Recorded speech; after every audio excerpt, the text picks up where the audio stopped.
अस्सलाम वालेकुम। हमने लास्ट लेक्चर में डिस्कस किए थे मैक्रो इकोनॉमिक गोल्स या मैक्रो इकोनॉमिक एम्स और ऑब्जेक्टिव्स। उसमें बेसिक ऑब्जेक्टिव थे। एक था इकोनॉमिक ग्रोथ। Economic growth. फिर हमने डिस्कस किया कि to achieve the full employment level या लो अनएम्प्लॉयमेंट। फिर हमने डिस्कस किया प्राइस स्टेबिलिटी या कंट्रोल और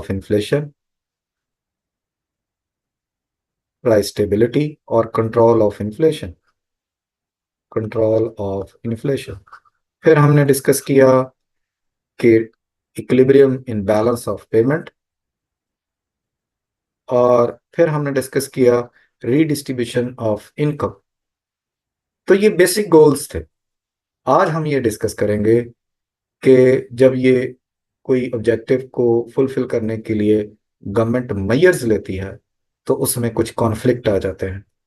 सपोज वो अगर इकोनॉमिक ग्रोथ को अचीव करना चाहे तो उसको सेक्रीफाइस करना पड़ता है इन्फ्लेशन, यानी उसको हाई रेट ऑफ इन्फ्लेशन को एक्सेप्ट करना पड़ता है। इसी तरह अगर गवर्नमेंट प्राइस स्टेबिलिटी चाहे तो उसको कुछ और जो गोल है उसको सेक्रीफाइस करना पड़ता है। वो कॉन्फ्लिक्ट्स क्या हैं उसको हम वन बाय वन देखेंगे।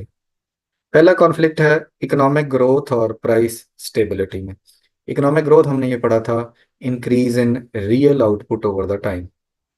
Increase in real output over the time. अगर आपकी आउटपुट इंक्रीज करती चली जाए तो उसको इकोनॉमिक ग्रोथ कहते हैं।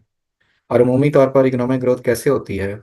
इकोनॉमिक ग्रोथ इस तरह से होती है कि सपोज ये लॉन्ग रन एग्रीगेट सप्लाई है, ये शॉर्ट रन एग्रीगेट सप्लाई है, ये सपोज एग्रीगेट डिमांड है। अगर जो एग्रीगेट डिमांड बढ़ जाए तो एग्रीगेट डिमांड का ग्राफ जो है वो किस तरफ शिफ्ट हो जाएगा? वो राइटवर्ड शिफ्ट हो जाएगा। अब राइटवर्ड शिफ्टिंग से क्या हुआ? आपका आउटपुट लेवल Y1 से Y2 पर चेंज हो गया, इंक्रीज हो गया। लेकिन उसके साथ साथ क्या हुआ कि आपका जो प्राइस लेवल पहले P1 था अब वो P2 पे चला गया। तो इसका मतलब ये हुआ कि एक तरफ तो ग्रोथ अचीव हुई लेकिन दूसरी तरफ आपका जो प्राइस लेवल बढ़ गया। अब आप इकोनॉमिक ग्रोथ तो चाह रहे थे लेकिन आप इन्फ्लेशन कम रहे ये भी चाह रहे थे। तो एक ही वक्त में आपका दो गोल अचीव करना एक चैलेंज होता है। तो ये एक कॉन्फ्लिक्ट आ गया इन्हीं गोल्स में। फिर है कि full employment level and price stability. Again, अगर आप फुल एम्प्लॉयमेंट लेवल पर जाना चाहें तो जैसे अभी हमने एक ग्राफ बनाया कि ये आपका प्रोडक्शन पोटेंशियल है जो कि फुल एम्प्लॉयमेंट लेवल को शो करता है। ये आपका शॉर्ट टर्म एग्रीगेट सप्लाई था, ये आपका एग्रीगेट डिमांड कर्व था। अगर आप फुल एम्प्लॉयमेंट लेवल पे जाना चाह रहे हो तो आपको एग्रीगेट डिमांड को बढ़ाना पड़ेगा। तो अगर गवर्नमेंट ने ऐसे मेजर्स लिए जिससे एग्रीगेट डिमांड बढ़ी तो क्या हुआ कि आप फुल एम्प्लॉयमेंट लेवल पे पहुंच गए, YF पे चले गए। लेकिन उसके साथ साथ क्या हुआ? अगेन आपका जो प्राइस लेवल है वो पहले से बढ़ गया। यानी अगर आप ये चाह रहे हो फुल एम्प्लॉयमेंट लेवल तो प्राइस स्टेबिलिटी को आपको सेक्रीफाइस करना पड़ रहा है, क्योंकि उसके साथ साथ आपको इन्फ्लेशन को एक्सेप्ट करना पड़ रहा है। इसी तरह से फिर जब इकोनॉमिक ग्रोथ होती है तो इकोनॉमिक ग्रोथ की वजह से आपका इन्वायरमेंटल पोल्यूशन बढ़ जाती है। क्योंकि ग्रोथ होती है तो उससे इंडस्ट्रियल ग्रोथ से वेस्ट आती है, इंडस्ट्रियल ग्रोथ से नॉइज पोल्यूशन होती है, पोल्यूशन होती है। आप देखें कि कोरोना के दौर में कि जब वो सैटेलाइट से पिक्चर ले रहे थे तो वो कह रहे थे जी कि पूरी दुनिया जो है वो बहुत बेहतर लग रही है। क्यों? क्योंकि वहां पे इंडस्ट्री बंद हो चुकी थी उस वक्त। तो जब ग्रोथ हो रही होती है तो साथ साथ जो एक और मसला है कि आप सस्टेनेबल ग्रोथ चाह रहे हो, सस्टेनेबिलिटी चाह रहे हो, आप एनवायरनमेंट को डैमेज नहीं करना चाह रहे, आप नेचुरल रिसोर्सेज को डैमेज नहीं करना चाह रहे, तो इस तरह की प्रॉब्लम्स आ जाती हैं। फिर उसके बाद है कि जब आप फुल एम्प्लॉयमेंट लेवल चाह रहे होते हो तो या आप ये चाहें कि इकोनॉमिक ग्रोथ चाह रहे होते हो, उसकी जगह आप इकोनॉमिक ग्रोथ भी लिख सकते हो। क्या अगर आप इकोनॉमिक ग्रोथ चाह रहे होते हो तो इकोनॉमिक ग्रोथ से हमने अभी देखा है कि जब इकोनॉमिक ग्रोथ होती है तो इकोनॉमिक ग्रोथ की वजह से प्राइस लेवल बढ़ता है।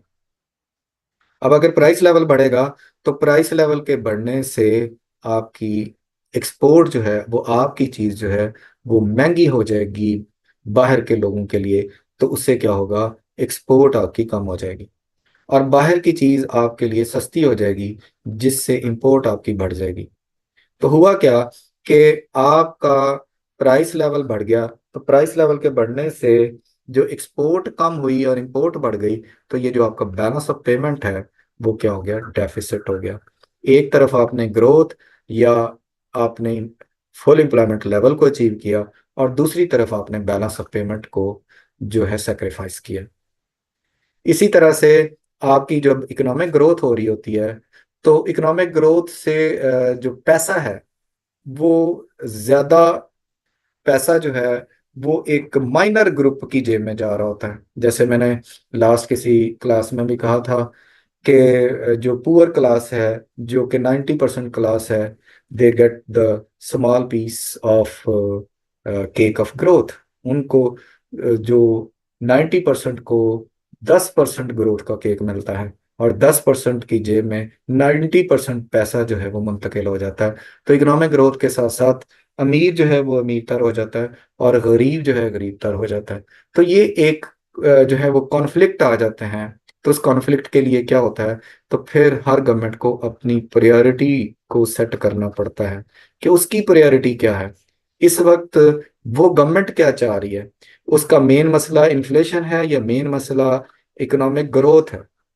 तो फिर एक चीज को लेके दूसरे की कोई डिजायरेबल लेवल को उसको एक्सेप्ट करना पड़ता है। तो हर गवर्नमेंट यही कुछ कर रही होती है। जैसे कि हम अगर चाहें कि हमारा इस वक्त मेन मसला महंगाई है, तो फिर हम ये चाहेंगे कि महंगाई किसी तरह से कम हो जाए, चाहे ग्रोथ में थोड़ी कमी भी आ जाए। तो जो एक चीज को आपको डिजायर लेवल पे अगर किसी को लेके जाना है, तो दूसरी चीज का कुछ उसका जो मसला है उसको एक्सेप्ट करना पड़ता है। तो ये था हमारा आज का टॉपिक कि कॉन्फ्लिक्ट्स क्या होते हैं इन मैक्रो इकोनॉमिक गोल्स के। आपका बहुत शुक्रिया। इंशाल्लाह फिर किसी और लेक्चर और टॉपिक के साथ हाजिर होंगे। Thank you very much. जजाकल्ला खैर।